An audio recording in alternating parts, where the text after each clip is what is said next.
ಜಂತರ್ ಮಂತರ್ನಲ್ಲಿ ನಡೆಯುತ್ತಿರುವ ಸಿಜೆಪಿ ಹೋರಾಟದ ಅಪ್ಡೇಟ್ಸ್ ಏನು ಅಂತ ನೋಡೋಣ. ಲಡಾಖ್ನ ಖ್ಯಾತ ಹೋರಾಟಗಾರ ಸೋನಂ ವಾಂಗ್ಚುಕ್ ಅವರು ಜೂನ್ 28ರಿಂದ ಅನಿರ್ದಿಷ್ಟಾವಧಿ ಉಪವಾಸ ಸತ್ಯಾಗ್ರಹ ಆರಂಭಿಸಿದ್ರು. ನೀಟ್ ಪೇಪರ್ ಲೀಕ್ ಪ್ರಕರಣದಲ್ಲಿ ನ್ಯಾಯ ಸಿಗಬೇಕು, ಶಿಕ್ಷಣ ಸಚಿವರ ರಾಜೀನಾಮೆ ಮತ್ತು ವಿದ್ಯಾರ್ಥಿಗಳ ಮೇಲೆ ಕೇಸ್ ಹಾಕಬಾರದು ಎಂಬುದು ಅವರ ಬೇಡಿಕೆಯಾಗಿತ್ತು. 26 ದಿನಗಳ ಕಾಲ ಉಪವಾಸ ಮಾಡಿ 11 kg ತೂಕ ಕಳೆದುಕೊಂಡು ಅವರ ಆರೋಗ್ಯ ಹದಗೆಟ್ಟು ವೇದಾಂತ ಆಸ್ಪತ್ರೆಗೆ ದಾಖಲಾಗಿದ್ದರು. ಜುಲೈ 23ರ ಮಧ್ಯರಾತ್ರಿ ಕೇಂದ್ರ ಸರ್ಕಾರದ ಭರವಸೆ ನಂತರ ಉಪವಾಸವನ್ನು ಕೊನೆಗೊಳಿಸಿದರು. ಇತ್ತ ಕೇಂದ್ರ ಸರ್ಕಾರದ ಪರವಾಗಿ ಕೇಂದ್ರ ಸಚಿವರಾದ JP ನಡ್ಡಾ ಮತ್ತು ಜಿತೇಂದ್ರ ಸಿಂಗ್ ಅವರು ಸಿಜೆಪಿ ನಿಯೋಗದ ಜೊತೆ ಮಾತನಾಡಿ ಅವರ ಜೊತೆ ಮಾತುಕತೆ ಕೂಡ ನಡೆಸಿದ್ರು. ಪ್ರತಿಭಟನಾಕಾರರ ಮೇಲೆ ಯಾವುದೇ ಸೇಡಿನ ಕ್ರಮ ಇರುವುದಿಲ್ಲ ಎಂದು ಭರವಸೆ ನೀಡಿದರು.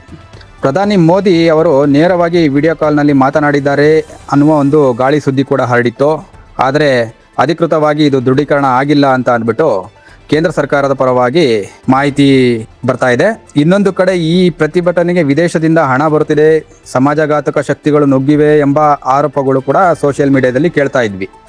ಈ ಕುರಿತು ದೆಹಲಿ ಹೈಕೋರ್ಟ್ನಲ್ಲಿ PIL ಕೂಡ ದಾಖಲಾಗಿತ್ತು. ಆದರೆ ವಿದೇಶಾಂಗ ಇಲಾಖೆ ನಮಗೆ ಹಂಚಿಕೊಳ್ಳಲು ಯಾವುದೇ ಮಾಹಿತಿ ಇಲ್ಲ ಎಂದು ಹೇಳಿದೆ.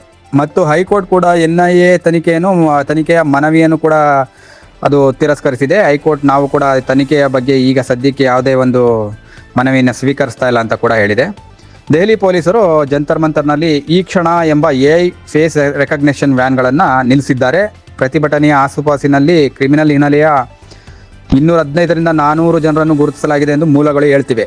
ಆದರೆ ಪೊಲೀಸರು ಯಾರ ಹೆಸರನ್ನು ಅಧಿಕೃತವಾಗಿ ಬಿಡುಗಡೆ ಮಾಡಿಲ್ಲ. ಇಂಟೆಲಿಜೆನ್ಸ್ ಮಾಹಿತಿ ಆಧಾರದ ಮೇಲೆ ಮಾತ್ರ ಈ ತಂತ್ರಜ್ಞಾನ ಬಳಸಿದ್ದೇವೆ ಎಂದು ಪೊಲೀಸರು ಹೇಳಿದ್ದಾರೆ. ಬಾಲಿವುಡ್ ನಟ ಸಲ್ಮಾನ್ ಖಾನ್ ಕೂಡ ಈ ಬಗ್ಗೆ ಟ್ವೀಟ್ ಮಾಡಿ ಇದು ಶಾಂತಿಯುತ ಹೋರಾಟವಾಗಿತ್ತು, ಹಿಂಸಾಚಾರಕ್ಕೆ ತಿರುಗಿದ್ದು ಬೇಸರ ತಂದಿದೆ.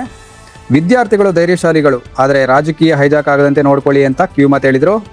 ನಂತರ ವಿದ್ಯಾರ್ಥಿಗಳೇ ಮನೆಗೆ ಹೋಗಿ ಪ್ರಧಾನಿ ಮೋದಿ ಕಠಿಣ ಕ್ರಮ ಕೈಗೊಳ್ತಾರೆ ಅಂತ ಕೂಡ ಮನವಿ ಮಾಡಿದರು. ಒಟ್ಟಾರೆ ಹೇಳೋದಾದರೆ ಹೋರಾಟದ ಹಿಂದಿನ ಫಂಡಿಂಗ್ ಮತ್ತು ಕ್ರಿಮಿನಲ್ ಹಿನ್ನೆಲೆಯ ಬಗ್ಗೆ ಸಾಕಷ್ಟು ಆರೋಪಗಳಿವೆ. ಆದರೆ ಅಧಿಕೃತವಾಗಿ ಸಾಬೀತಾಗಿರೋದು ಮಾತ್ರ ಪೊಲೀಸರ AI ಕಣ್ಗಾವಲು ಮತ್ತು ಸರ್ಕಾರದ ಸಂಧಾನದ ಭರವಸೆ ಮಾತ್ರ. ಇನ್ನುಳಿದವೆಲ್ಲ ಗಾಳಿ ಸುದ್ದಿ ಅಂತೇಳಿ ಹಾಗೆ ಮೇಲ್ನೋಟಕ್ಕೆ ಕಾಣಿಸ್ತಾ ಇದೆ.